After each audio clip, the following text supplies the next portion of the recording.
you talked about after the game in Phoenix the other day that the way you guys practice at camp helps you get off to a fast start every year. Are there things you can point to, specific things about training camp maybe, or OTAs, whatever it might be, that allow you to kind of pick up where you left off right when the season starts? I think first off is the amount of reps. I mean, we get a lot of reps in training camp. We go up against a really good defense with a good scheme and Coach Spags. And then Coach Reed puts us in a lot of game-like situations where he puts us in situations where we're having to run a 2-minute drill, or we're having to drive down the field on a long drive drill, and all the different situations that whenever you get to the game, you're not surprised by stuff. And I think that's why we've kind of started fast in these last couple of seasons. But we have to carry that momentum. I mean, we have a tough schedule, and so we're right on to the Chargers, who are a great football team. And the Chargers, a different look now with Khalil Mack involved in there. Just what have you seen from their defense as you review film with the Chargers? And do you kind of take a little sense of pride in the fact that these teams are really just prepping really just for you and the way they've changed their personnel over offseason? Yeah, I mean, not just me. We have great quarterbacks in this division in general. So you saw everybody in this division get pass rushers, and so they can go out there and get after the quarterback and make it hard on us. But Khalil's a great player. I mean, obviously they have Bosa already with a lot of other guys that go out there and can rush the passer, and then they have a good defense everywhere. I mean, they have Derwin at safety. I know JC. I don't know if he's playing or not, but he's a great corner, and they have other corners that can play as well, and linebackers. So I mean, this is a great defense, a great challenge for us early in the season. I'm just sad Khalil came back, man. I thought he was out of the AFC West, and now he's back getting sacks again.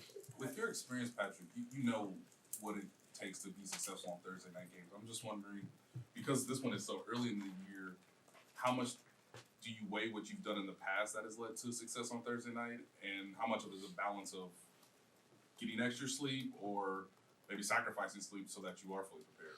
Yeah, I think usually I sacrifice the sleep earlier in the week, and then as you get closer to the game, try to get back on your sleep schedule and getting your recovery back up there.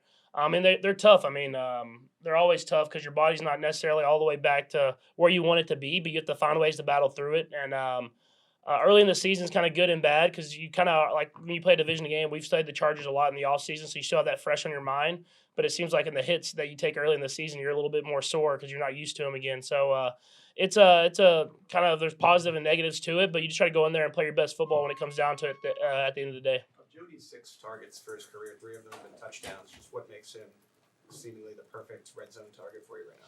Yeah, I mean, we do a good job of scheming stuff to give him the one-on-one matchups. And he's such an athlete, and he can go out there and make those catches. And so whenever we get down in the red zone, he makes those catches and gets those touchdowns. And I think I said it to someone yesterday or a day before where I was just like, we got to get him more involved in the field because he can make the plays happen in the field as well. And I think you saw that in training camp. And hopefully as the season goes on, we get him involved more in the field as well. And then he still keeps catching those touchdowns. Yeah, the Chargers have come away with wins last season and the season before. Is there something that you need to do at Arrowhead? Is there something that you need to do or correct to make sure that these games don't get away from you? Yeah, they came in last year and beat us, which I think is week 2 as well. So that's something you got to learn from and know that they're going to be ready to go. And I mean, they've won here, so they're not going to be scared to come in here and play. And so we have to come in with a better mindset of we have to go out there and play better from the start. And I think last year we got down 14-0 quick and had a battle back. And then the year before, I don't think I even played. So it was the one last year. I think it was big for us to know that they're going to come in with the mindset of kind of jumping on us early and trying to carry that momentum. So we have to match that with our momentum. In that same line, you know that the Chargers are going to have a different scheme and plan than Arizona had against you. Are you kind of intrigued to see, how your offseason changes and adjustments are going to play against a defense like that?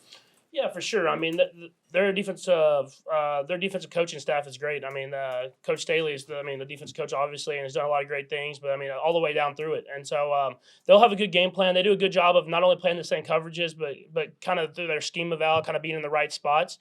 So it's about us kind of counteracting that and then going out there and executing.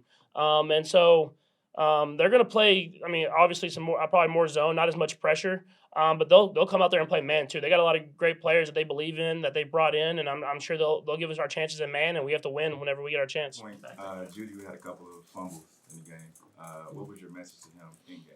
Yeah, I mean, those things happen. Obviously, we don't want him to, but he's playing hard. I think that's both times he fumbled, he was trying to get extra yards. So, I mean, all you can say is just try to keep it high and tight and keep 2 hands on when you get in traffic. But I loved how hard he was playing, trying to run through tackles, get those extra yards. And I think if he kind of keeps it high and tight, he'll start breaking some of those tackles when they're going in for those strips, and he'll get a few extra yards for us. Do you make a point to say, all right, I'm coming back to you no matter what happens?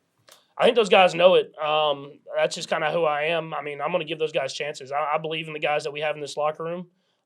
There's never going to be a time where I kind of turn away from somebody. If their number gets called, I'm going to give them a chance, and they'll go out there and make a play. Last one, Sam. That Kelsey play that you described earlier, is that something that's popped in the film room, or just kind of move on to the next play? Just move on to the next play. I mean, I was more upset that I missed McCole on both those touchdowns than anything. So I'll have to make sure I get back and hit those next time and not leave those on the board.